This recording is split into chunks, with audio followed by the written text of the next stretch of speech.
Baba, simama hapa babangu. Simama hapa. Shikamoo. Mara.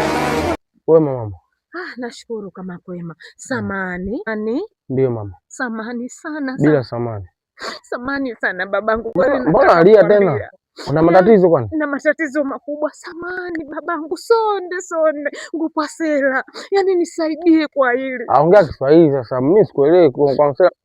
Yaani hivi namaanisha nkupasela nisaidie, ndo Kimakonde ndo nakwambia hivi.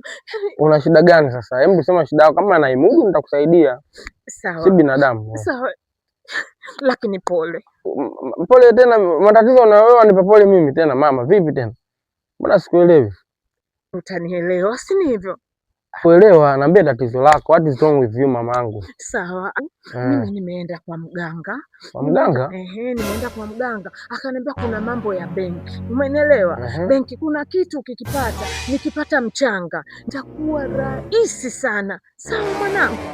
Kwa hiyo sawa na sasa mikopo inakuaje sasa? Sawa baba, si umesema utanisaidia baba. Nitakusaidia, lakini sasa hapo tuna mambo hapa. Mimi nitakusaidia. Tu mama yangu nakufahamu, tumetoka mbali.